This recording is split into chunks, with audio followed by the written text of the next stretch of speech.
आज किसान एकता संघ के साथियों ने जगनपुर गांव में सम्मान समारोह रखा। जो आंदोलन के दौरान जेल गए साथी, उनका सम्मान रखा। जगनपुर जैसा कि आप जानते हैं यमुना प्राधिकरण का पहला गांव है और जब यमुना एक्सप्रेसवे की शुरुआत हुई तो यहाँ पे एक अभूतपूर्व आंदोलन शुरू हुआ था। जगनपुर गांव के साथियों ने निर्णय लिया है कि जब तक हमारा 10% विकसित भूखंड सभी किसानों को नहीं मिल जाएगा, जब तक हम इस लड़ाई को किसी भी रूप में रुकने नहीं देंगे। हर तरीका से सहयोग का इन्होंने आगाज आज यहाँ से किया है और ये निश्चय, क्योंकि यमुना प्राधिकरण का मेरा सीधा आरोप है कि जो यहाँ का सीईओ है यमुना प्राधिकरण रणवीर सिंह, उन्होंने एसआईटी की जांच को लटकाए के रखा हुआ है और हर किसान को वो ये कहते हैं कि जब ग्रेटर नोएडा और नोएडा में 10% विकसित भूखंड हो जाएगा तो हम तो यहीं से दे देंगे। मैं इस वीडियो के माध्यम से उनसे कहना चाहता हूं कि आप शुरुआत करिए, सबसे पहले 10% विकसित भूखंड आप देने का कार्य करें। नोएडा और ग्रेटर नोएडा से लेने का कार्य हम करेंगे। इंकलाब जिंदाबाद, संयुक्त किसान मोर्चा जिंदाबाद, किसान संघर्ष मोर्चा जिंदाबाद। नारा है हर जुल्म की टक्कर पे संघर्ष हमारा नारा है। चलो बस अपनी बताइए। वीडियो एक मिनट रुक जाओ, एक वीडियो ले लो। एक वीडियो रोक दो। ठीक है, आ जाओ वीडियो साथियों, आज अखिल भारतीय किसान सभा के जिला ऑफिस पर हमारी जिला कमेटी की मीटिंग हुई है और पीछे जो संयुक्त किसान मोर्चा के नेतृत्व में आंदोलन हुआ उसमें जो साथी जेल गए थे उनका स्वागत और सम्मान समारोह भी आयोजित हुआ और इसी मीटिंग में आगे के आंदोलन की तैयारी पे और उसकी रणनीति पर चर्चा हुई है।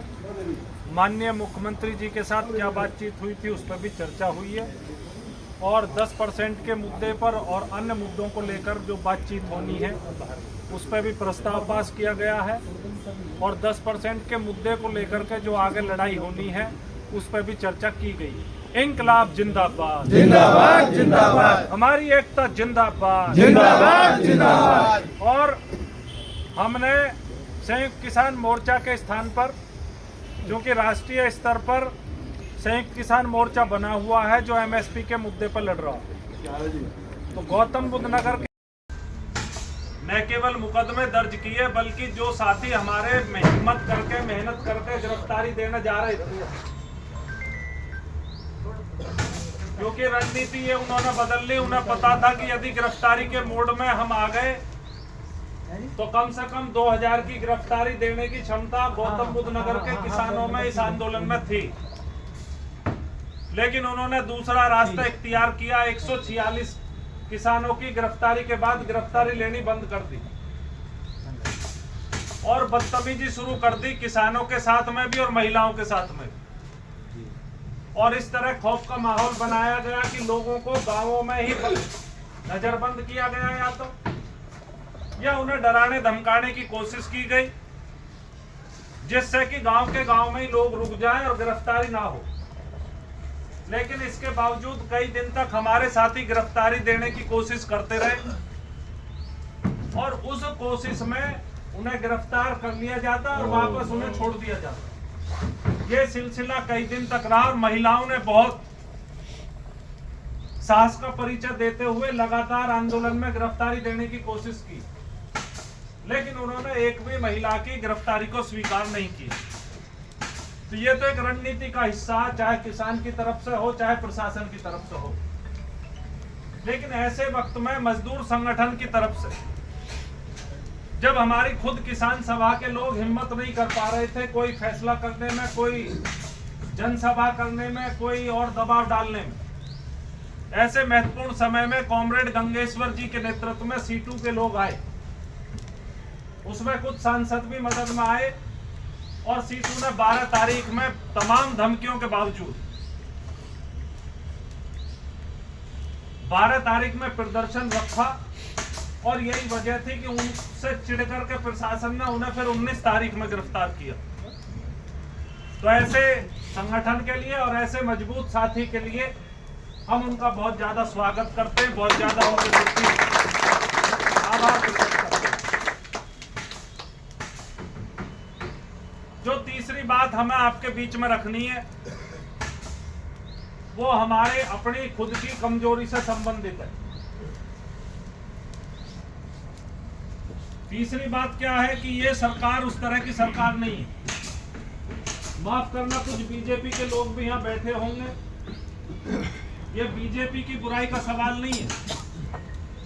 मुख्य सवाल ये है कि ये सरकार धरना प्रदर्शन को ही जुल्म वो समझती है, जुर्म।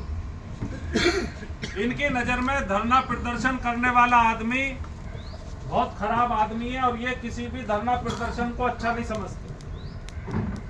अभी जो हमारी बातचीत हुई है माननीय मुख्यमंत्री जी के स्तर पर, तो वो भी इसी चिंता की वजह से हुई है कि हम लोग इस गौतम बुद्ध नगर के जिले में कोई उसके विकास में रोड़ा तो नहीं बन रहे हैं। माननीय मुख्यमंत्री जी के पास में हमारे जो जनप्रतिनिधि हैं वो हमारी तरफ से कोई भी बात कहने में सफल नहीं रहे। जो भी बात उनके दिमाग में है वो अफसरों के नजरिए से है। तो जो साथी जनप्रतिनिधियों से जुड़े हुए हैं उनकी जानकारी के लिए हम ये बात बताना चाहते हैं कि माननीय मुख्यमंत्री जी को हमारे मसलों के बारे में कतई भी गहरी जानकारी नहीं है और जो भी जानकारी है वो जानकारी हमारे खिलाफ है और वो जानकारी अफसरों द्वारा उनको लगातार दी गई है। एक बहुत बड़ा कम्युनिकेशन गैप इस प्रदेश के मुखिया के बीच में और हमारे बीच में है। जितने भी 74 जिले हैं उन जिलों में इस जिले का सबसे ज्यादा महत्व और सरकार की इस जिले की तमाम जमीनों पर कोई ना कोई विकास योजना है और सरकार ने फैसला कर रखा है कि तमाम जमीनों को हमें किसी न किसी विकास योजना के लिए लेना। और सरकार जो भी कोई आदमी नए कानून की बात करेगा या पुराने कानून में 10% की बात करेगा उसे सरकार अच्छी नजर से नहीं देख रही है। खासकर नए कानून के बारे में सरकार को खासकर 10% के बारे में सरकार को गलत सलत बात बता रखी है। ये बता रखा कि यदि 10% दे दिया तो अधिकारी जेल चले जाएंगे। जेल क्यों चले जाएंगे ये किसी ने नहीं बताई अभी तक, या जेल क्यों नहीं जाएंगे ये भी नहीं बताई। हाई कोर्ट का, सुप्रीम कोर्ट का क्या फैसला इसकी बारीकी भी उन्होंने नहीं बता रखी। 64% दे दिया उसमें जेल क्यों नहीं गए ये बात भी नहीं बता रखी। केवल एक बात उनके दिमाग में डाल रखी है कि अधिकारी जेल चले जाएंगे यदि 10% दे दिया तो ये बात जो उनके दिमाग में डाली गई है वो लगातार हर रोज के हिसाब से अधिकारियों द्वारा डाली गई है और जनप्रतिनिधियों द्वारा हमारी कोई बात उनके दिमाग में पॉजिटिव वे में नहीं डाली गई है। हमने कहने की कोशिश की लेकिन हमारी बात पहले दौर की बातचीत में बहुत ज्यादा नहीं सुनी गई। बातचीत इस तौर पर तो सकारात्मक रही है कि नए कानून पे बात सुनी गई है। जो मामले लंबित हैं कमेटी से संबंधित, जिसमें खासकर आबादी का मामला, नए कानून पे हम अपनी बात कहने में सफल रहे हैं। नए कानून में विकसित प्लॉट देने का 20% का प्रोविजन है। 25% पे हमारी बात हुई है। 25% कैसे लागू होएगा इस पर और बातचीत आगे सिलसिलेवार होनी है। रेट के रिवीजन पे भी बातचीत हुई है, रेट के रिवीजन पे भी सहमति है। उसी दिन उन्होंने हमें अवगत कराया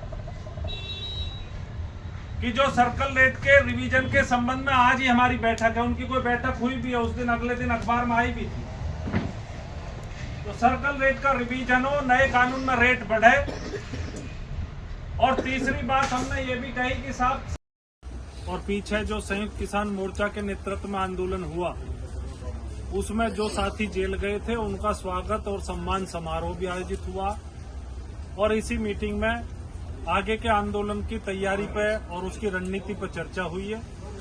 माननीय मुख्यमंत्री जी के साथ क्या बातचीत हुई थी उस पर भी चर्चा हुई है और 10% के मुद्दे पर और अन्य मुद्दों को लेकर जो बातचीत होनी है उस पर भी प्रस्ताव पास किया गया है और 10% के मुद्दे को लेकर के जो आगे लड़ाई होनी है उस पर भी चर्चा की गई है। इंकलाब जिंदाबाद, जिंदाबाद जिंदाबाद, हमारी एकता जिंदाबाद, जिंदाबाद जिंदाबाद। और हमने संयुक्त किसान मोर्चा के स्थान पर, क्योंकि राष्ट्रीय स्तर पर संयुक्त किसान मोर्चा बना हुआ है जो एमएसपी के मुद्दे पर लड़ रहा है, तो गौतम बुद्ध नगर के स्तर पर चूंकि जमीन अधिग्रहण के मुद्दे हैं, एमएसपी का मुद्दा नहीं है, कोई आगे कंफ्यूजन ना हो, इसलिए किसान संघर्ष मोर्चा के गठन की सूचना अपने लोगों के बीच में रखी गई है। आगे जो लड़ाई होगी वो किसान संघर्ष मोर्चा गौतम बुद्ध नगर के नाम से होगी। अभी इसमें किसान सभा, किसान परिषद, किसान एकता संघ और अजगर, ये 4 संगठन अभी इसमें शामिल हैं। बाकी जो संगठन इसमें आते रहेंगे वो जुड़ते रहेंगे। इंकलाब जिंदाबाद। जिंदाबाद जिंदाबाद।